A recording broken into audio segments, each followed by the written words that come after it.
Are you ready to explore one of the most famous outdoor markets of the Eternal City? We are 2 seconds away from Campo de Fiori, but first it's time for a quick breakfast. I have before me un cappuccino freddo, during the summer it's the only way to go, and un cornetto semplice, a plain pastry. Ooh, it's nice and warm.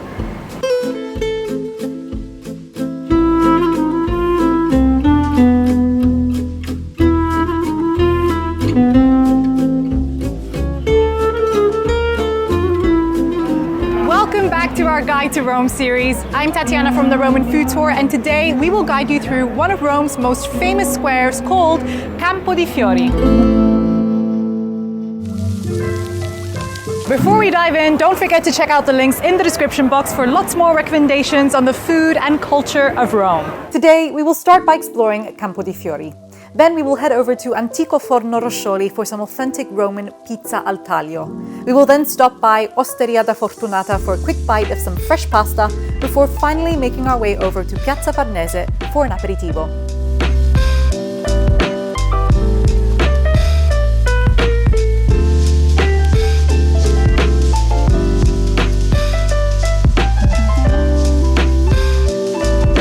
Campo de Fiori is the epicenter of daily Roman life and is within walking distance of the Pantheon, the Trevi Fountain, the Colosseum, and the neighborhood of Trastevere. It is also a mere 5-minute walk away from the beautiful Piazza Navona, which is definitely worth a visit. For recommendations on what to see and eat there, check out our Guide to Rome Piazza Navona video. The link is in the description box below. Keep watching to learn how to get to Campo de Fiori, the best time to visit the famous market, what to see and do in the surrounding neighborhood, and of course, where to go for amazing food and drink. The name of this square, Campo de Fiori, literally means the field of flowers, because that's exactly what this space used to be in the Middle Ages, a beautiful meadow or field of flowers. Today, Campo de Fiori is also used as the unofficial name of the entire neighborhood surrounding this piazza. Now, believe it or not, in the 17th and 18th centuries, this rectangular square became a place of public executions. The most famous execution was that of the philosopher Giordano Bruno, who was charged with heresy and then burned at the stake on the 17th of February in the year 1600. This sculpture was built in his memory and apparently stands on the very spot in which Bruno was executed.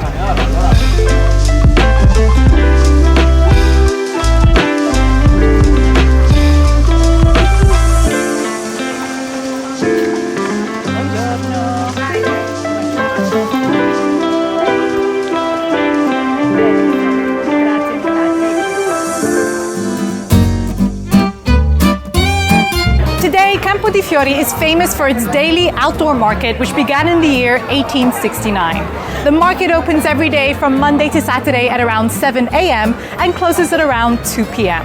Come early to explore the many stalls. Amongst other things, you will find fresh flowers, fresh fruit and vegetables, pasta, meat and fish, olive oils and herbs, clothes, bags, and many other souvenirs. Since it's so hot, I'm going to get a little bit of fruit for a quick refresh. Ciao, buongiorno. Un po' del watermelon, se posso chiedere. Sì, sì. Grazie mille. On a hot summer's day, this is all that you need.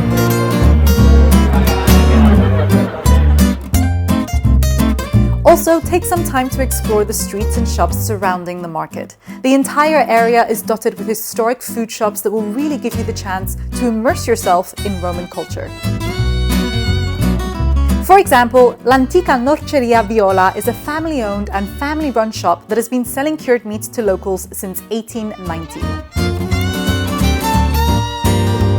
I'm just gonna have the last piece of this watermelon.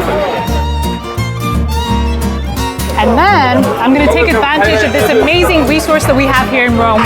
Free running spring water, and it's cold all throughout the year. We call these nazzoni, and it's the perfect way to stay hydrated in the heat of the Roman summer.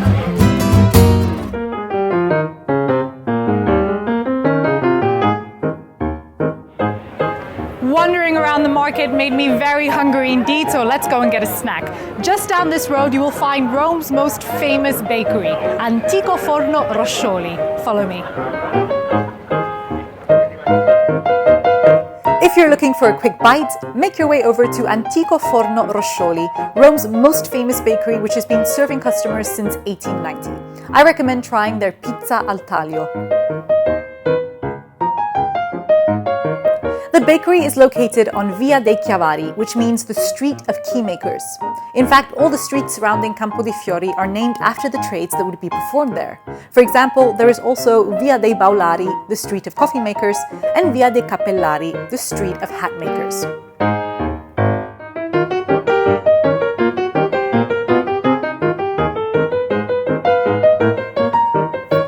For some fresh pasta, we recommend Osteria da Fortunata, just a stone's throw away from Campo de Fiori. Once you place your order, sip on a glass of wine whilst watching fresh pasta being made in the Osteria's window. It doesn't get more Italian than this.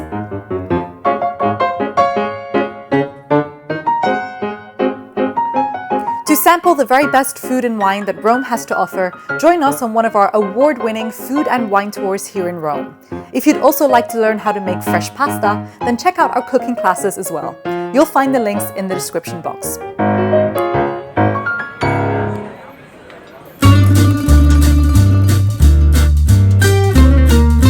After lunch, we recommend exploring the tranquil Piazza Farnese just adjacent to Campo de Fiori. The square is home to the magnificent Palazzo Farnese, a beautiful Renaissance palace designed by Antonio da Sangalo the Younger, Michelangelo, da Vignola, and Giacomo della Porta. The palace was once the home of the powerful Farnese dynasty, but today it is the French embassy in Rome.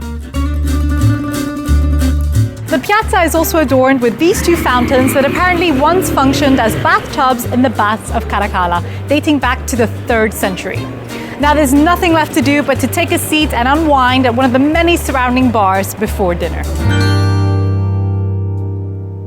I'm just having a quick bellini in Piazza Farnese, which is just 2 minutes away from Campo de Fiori, before going home to change, because in the evening time, the piazza transforms. During the day, it is a place of trade, of commerce, of business, but during the evening, it becomes the heart of Rome's nightlife.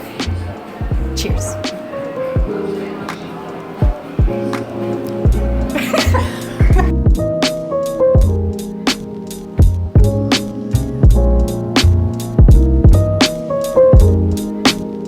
And that concludes our guide to Campo de Fiori. If you enjoyed this video, give it a like, share it with a friend, and don't forget to subscribe to our YouTube channel. Also, make sure to stay tuned for our next video, which will be on the nightlife of Campo de Fiori and Trastevere. As always, thank you for watching and see you very soon. Arrivederci!